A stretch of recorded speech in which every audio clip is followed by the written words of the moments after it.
Vancouver Hockey Show back once again. Andrew Wadden with the healthy scratches. Nick Hauka, Jake Fraser. How are we doing today, boys, after a week where we saw some good Canucks hockey? Well, it's been the only good thing in my week. Battling a cold right now, feeling like prime Little Wayne and young Jeezy on the cough syrup.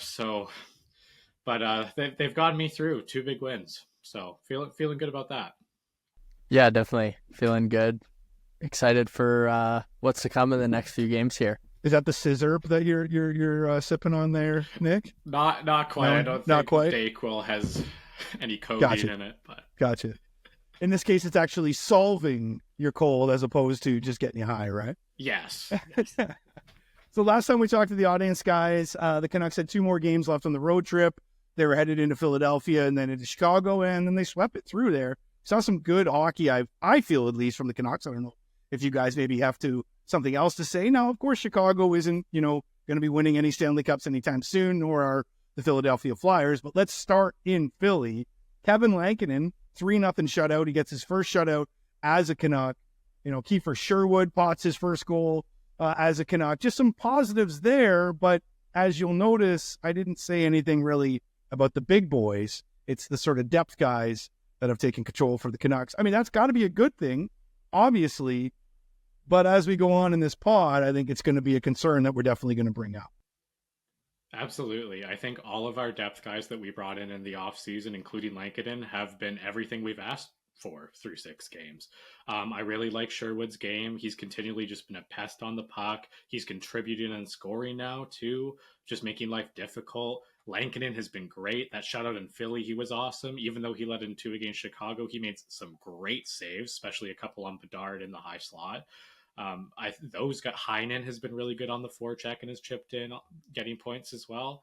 They've done everything we've asked of them. It's just a certain star maybe not pulling his weight.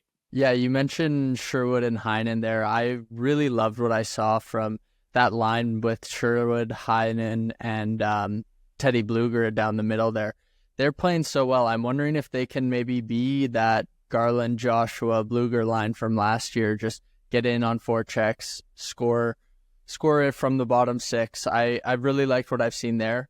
As far as Pettersson goes, I'll play the devil's advocate here a little bit. I don't think he was too bad. He did show a little bit more creativity offensively. He shot the puck a little bit more, but definitely nowhere near where he needs to be going forward. Yeah, we're going to get into Petey. We're going to dive right into Petey in just a moment here, but let's not slide by that Chicago W, though. You guys mentioned Heinen. He gets 2 tallies in that night. And then, JT Miller gets 3-point night. And, when you do talk about the big boys with the Canucks right now, Miller and Besser, they're excluded from this. They're doing their thing, and Connor Garland as well.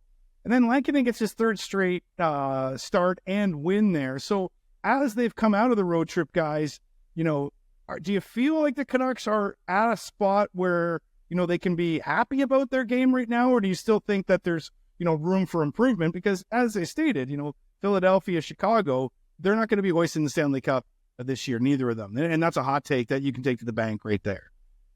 I think there's definitely a lot of room for improvement. One of the things that I noticed, especially in that Chicago game, was there's still a little bit of trouble breaking out the puck. Both of those goals scored in that first period by Chicago were on bad breakout attempts. And so I think they got to clean some of that up. I think Erik Brandstrom, he adds a lot of that ability to move the puck from the back end, which they still need. He definitely needs to work on his defensive game. He gave up quite a few opportunities. There was one, Bedard fed someone in front. Thankfully, didn't get a good stick on it, but Brandstrom committed way too early on that 2-on-1. But as far as the team goes, there's still room for improvement, but they're definitely getting better each game from what I've seen so far. Yeah, a lot of the stuff they're doing is very conducive to winning, even against good teams. They just need to be more consistent with it, as Jake was saying. I saw a lot of really good breakouts, a lot of good controlled breakouts. And then on the flip side of that, there were a couple here and there which really hurt them that led to Chicago goals, right? And Philadelphia chances. So if they just make it more consistent, I have a good feeling of what they're doing right now holistically as a team. What about Brandstrom? I know that Jake did a piece for Vancouver Hockey on TikTok and Instagram just talking about how he could be that guy that they're looking for in terms of, the puck mover. Now, we did see it wasn't a paper transaction, and I'm not the biggest CPA guy, but of course the Canucks are trying to, continue to allot the LTIR money so they'll be able to use that, come trade deadline or whenever they're going to make a move to try to bring somebody in. So you're going to see Baines and Brandstrom probably, or whoever is sort of the depth guys, whether it's Friedman or whoever up front, are going to be back and forth so that they can allot that money. But we're being told that Saturday night, as we record this on Friday, October 25th, they're going to be facing off against Sid the Kid and the Pittsburgh Penguins, that Baines and Brandstrom should be on the roster at least come Saturday night.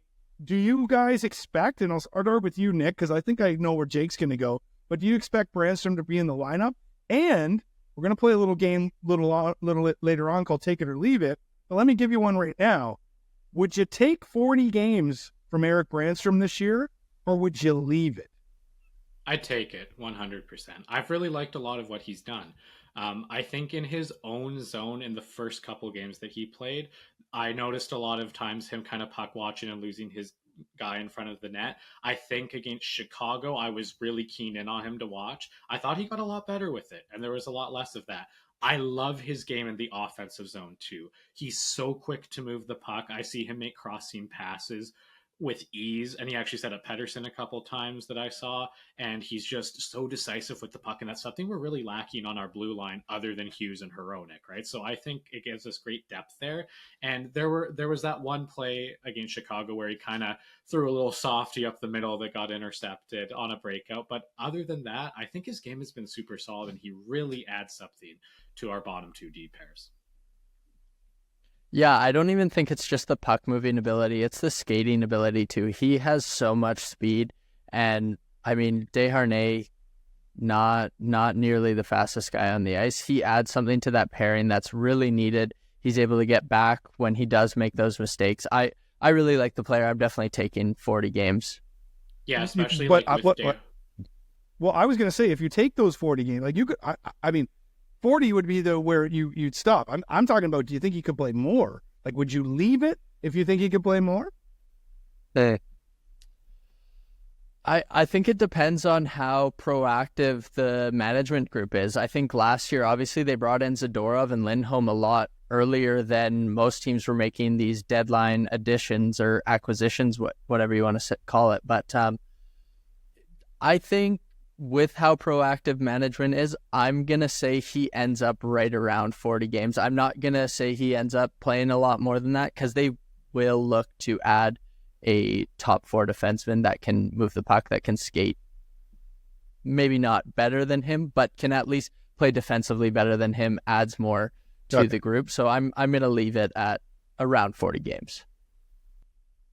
Yeah, that's what I was wondering too, Nick, is like, is he, like, as you mentioned, Jake, the fact that they brought in Zadorov last year, I believe that the year before that, did they bring like Riley Stillman or something like that? Like, they usually kind of bring in these guys. Now, Zadorov and Stillman are two different defensemen. Zadorov's the kind of guy that is slotted into your top six, can play your top four in a pinch as well. So basically what I think I'm asking you, Nick, is do you feel like Brandstrom is sort of that piece of this year's sort of piece that they had early on? Or do you think perhaps they're still, rummaging through the bins, if you will, to try to find somebody else? I think he is that piece. I think he's now in a situation where he has the right structure. I think in Ottawa, that team was a disaster. Remember, there was those videos of Thomas Chabot making fun of their power play coach and their coaching staff in a fantasy camp. Like, that didn't seem like a good environment to play in to me. In this environment where I think the team is pretty cohesive, the coaching staff has proven to be able to develop defensemen. I think he is that piece. And, like him and Desharnais looks like a better player playing with Brandstrom.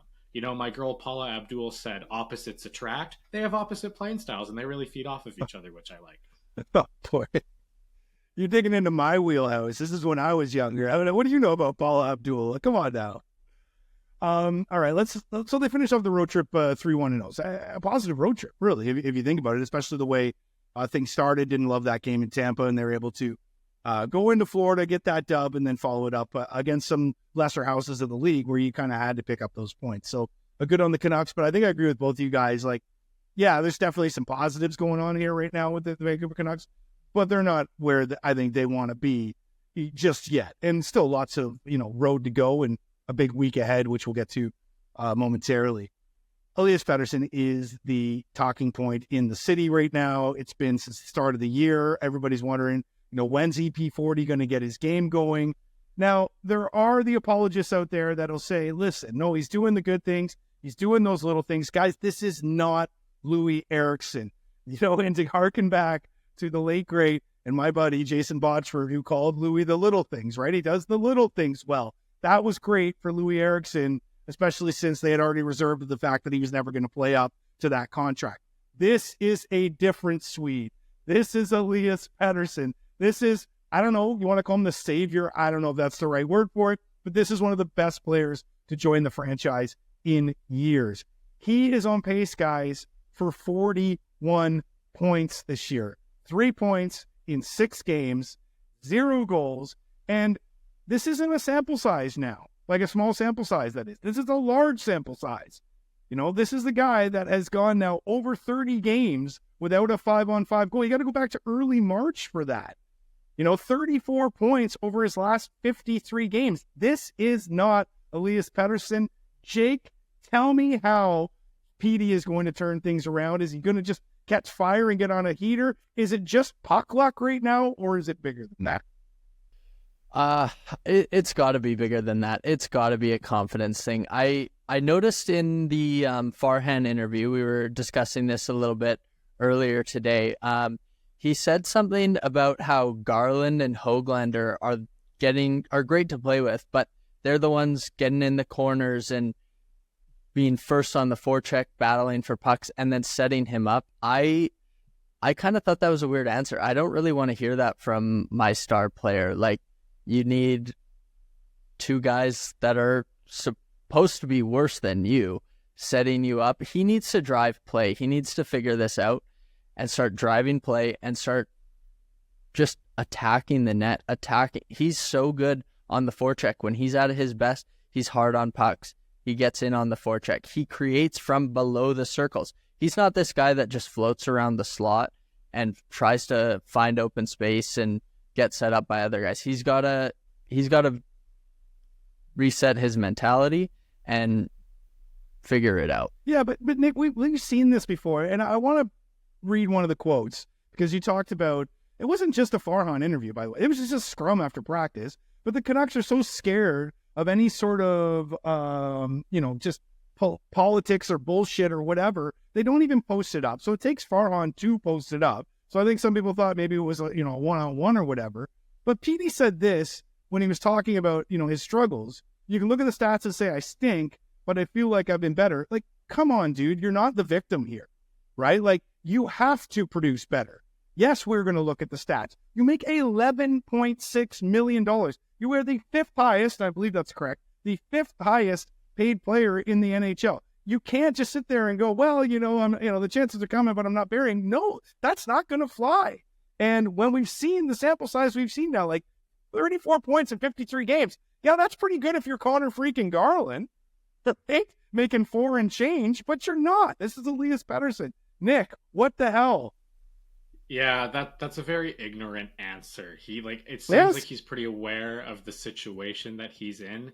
Even if you don't believe it, you need to say, I need to be better. You can maybe allude to, hey, I felt like I've played better the next 2 games and I feel like it's coming now and I'm getting my game back. But yeah, it's not acceptable, right? You're supposed to be our guy or our franchise player. 3 points in 6 games is not acceptable. You haven't scored a 5-on-5 goal for 30 plus games. Come on, man. You're supposed to be the That's dude. Ridiculous. Yeah. Do you guys think that, there are people that are saying line mates and whatnot, and Jake DeBrusk hasn't even bought a goal yet for the Canucks, and I think all 3 of us thought, hey, this is going to be a 30-goal season for this guy. Going to put him together with Elias Pettersson. Now we're seeing Pettersson, Höglander, and Garland playing together. You got to be thinking, if you're Jake DeBrusk, what the hell is going on here right now? But ultimately, is it best to stay with Garland and Höglander and allow them to be those guys that are setting him up? And I mean, as Jake's point, said, like, this should be really Petey that should be driving this line, but maybe it'll take someone like Garland, Oglander, just to, make Petey bury one and be able to sort of get off the schneid, if you will. Do you guys think those are the right guys for him, or do you think that maybe perhaps we might see some line juggling here as we head into this weekend and a busy week for the Canucks? I don't think it should matter who he plays with. If you're making $11 million, good point. you need to make the players around you better. Like, yeah.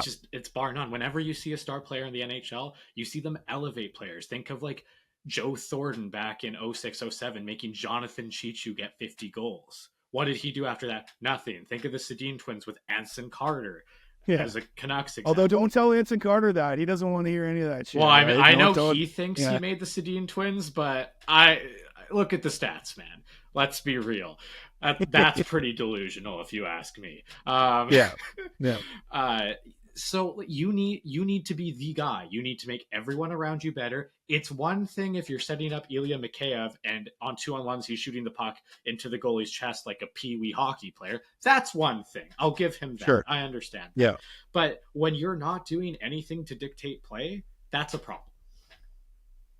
Yeah, I think at this point they're the right line mates for him because they are the guys that are going to be setting him up. Like he needs to score a goal. It's not just let's get him a few points, put him with some guys who can score. He needs to get the monkey off his back. He needs to bear down, put one in the back of the net, and hopefully that confidence will come back.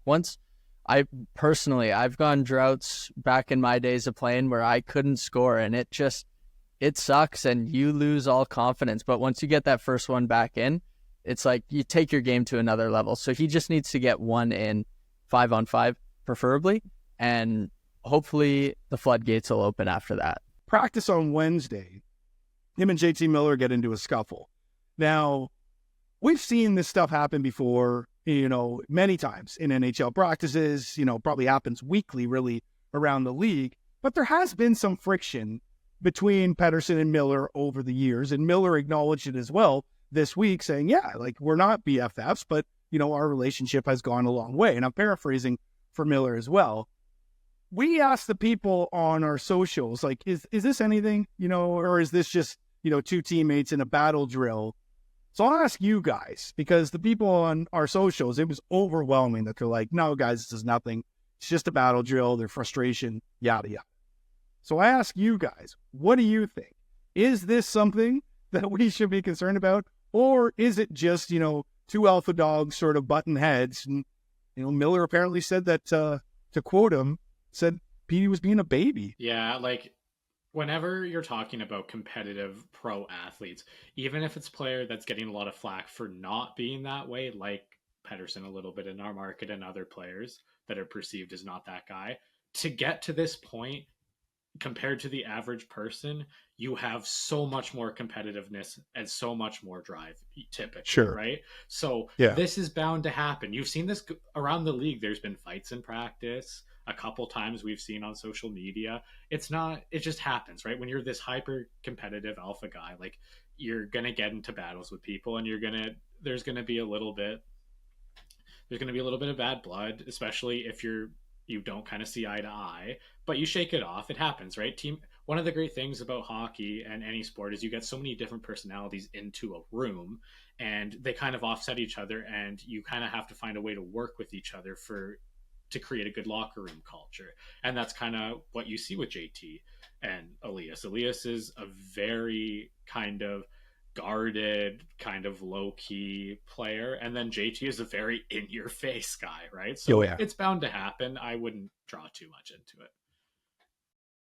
Yeah, honestly, I kind of love it. Like, I'm hoping that it just lights the fire that Pettersson needs. I'm hoping that he just goes, fuck you, JT, I'm going to be better than you moving forward, and he decides to take over games from now on. Like, I'm hoping that this just lights the fire, gets him ready for the upcoming homestand here.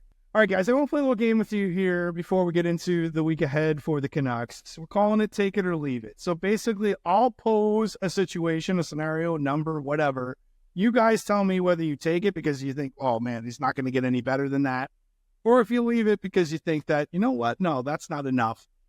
I think this guy can do more. And we'll start with EP4. I mean, right now, as I mentioned earlier, on pace for 41. Not going to get 41. All three of us know it. But would you take it or would you leave it if I said 70 points? Start with you, Nick. I would leave it. I think I've seen some things in the last 2 games that show that he's starting to get back on track, despite the comments, and I don't like them very much because I want him to be accountable. I'm seeing things that show that he's starting to get his confidence back. There was the goal, I believe it was the Heinen goal, where there's a scramble in front, and rather than just jamming the puck into Mrazek, he pulls it out to try to shoot and ends up going on Heinen's stick for a goal. That's something that a player that's starting to get confidence will do. If he has no confidence, he's just going to jam it into Mrazek. I saw him win some battles in the corner actually against Chicago, where he fell down, but he got his stick in there. He kept the play alive. Canucks got a good chance off of it. I'm seeing some good playmaking. I am feeling hopeful. Am I a little delusional? Perhaps, but in this case, I would leave it. Yeah, I was going to say the same thing. Maybe I'm a little bit delusional, but I think he's going over 70. I'm still hopeful that there's a point per game player in there for this season in him. And yeah, hopefully because of the slow start to the season that he's had, maybe he accelerates closer to playoff time and we get that guy come playoff time rather than what we had last year where it was the reverse of that. Great start to the year, slow start to the end of the season, heading into playoffs. Do you think he can get to a point a game, Jay? I mean, yeah, he's such a great player. He's a top 5 paid player in the league for a reason. Like he can score 20 points in 8 games. If he does that in the next, say, 8 games, he's right back on track over a point per game, right? I don't think that's out of his abilities at all at this point in the year. We're only 6 games in. We've got 76 to go. He can definitely get 73 points in those 76 games. 79. Is there any thought at all that he becomes like a Jonathan Huberdeau? Where the games are and Huberdeau's been good this year, so I do want to give him credit, and the Flames have been fantastic this year. I do believe that they're going to flame out, for lack of a better word, at some point. But is there that sort of scaredness that, man, maybe this guy's game doesn't come back? Because like I said, 53 games, 34 points. Boys, that's a huge sample size. Or Canucks fans, right? There's always that fear there. It's always a disaster. Like, there's always something that's going to hurt us. So this could be the next thing. You never know. I'm choosing currently to be glass half full. New perspective, new year, new me. Yeah, you know what? Not yet. I'm not there yet. Maybe at 15 games, then we'll talk. Take it or leave it. Connor Garland, 60 points this year. He's on pace for 82. Feels like he's going to come down to earth a little bit, but his career high is 52. Nick, I say 60 points for Connor Garland this year. Would you take it or would you leave it?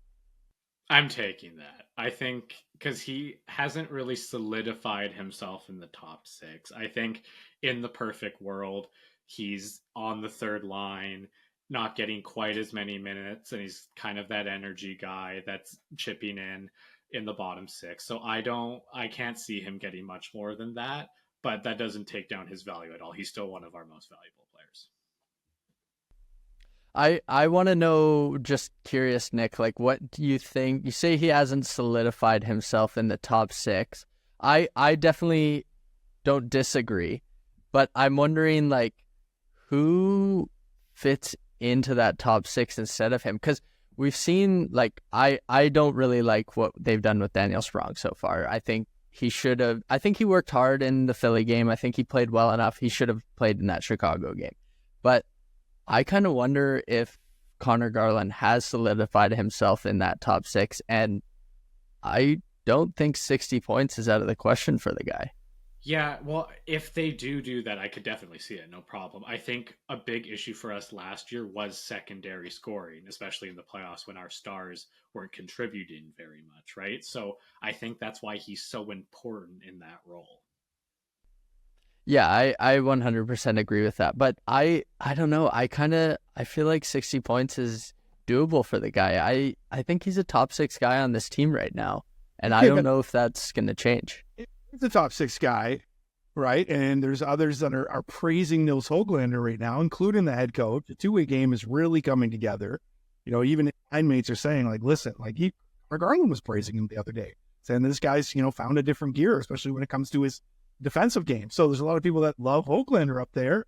People, you're saying Garland's up there. Obviously, he's not going anywhere. He's going to stay in that top 6. If you're Jake DeBrusk, you're looking around going like, you know, you're that meme of, you know, John Travolta in Pulp Fiction. Like, what's going on? I thought I was supposed to be this guy, right? So, I mean, it's a good problem to have, but at the same time, too, like, where's it all going to shake out, you guys think, you know, when it comes to, you know, solidifying that top 6 and perhaps, you know, getting someone like Garland to career highs in terms of points?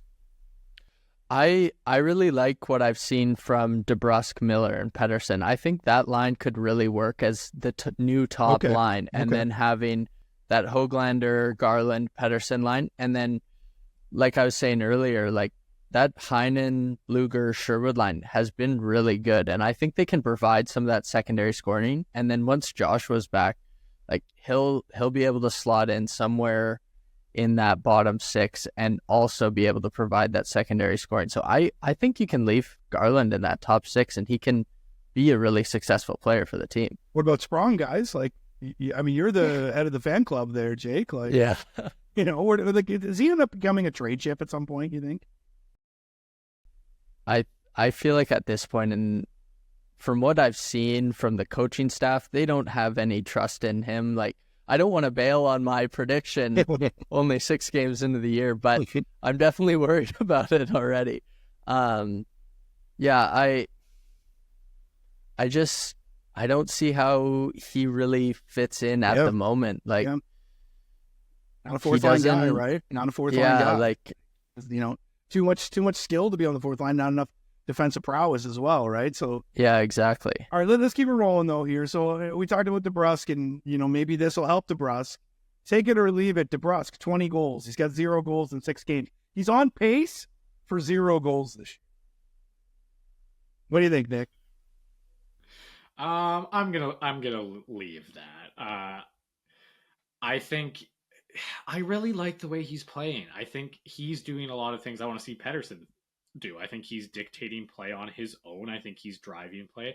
I've seen a lot of individual efforts where he just misses and hits the goalie's shoulder or doesn't quite get a good shot off. I think he's doing the right things, and I think it's going to come with him. I think because when you play that way, unless you're, I think it was like 2015 playoffs Rick Nash where he was incredible but just could not score. Like, that just doesn't happen very often.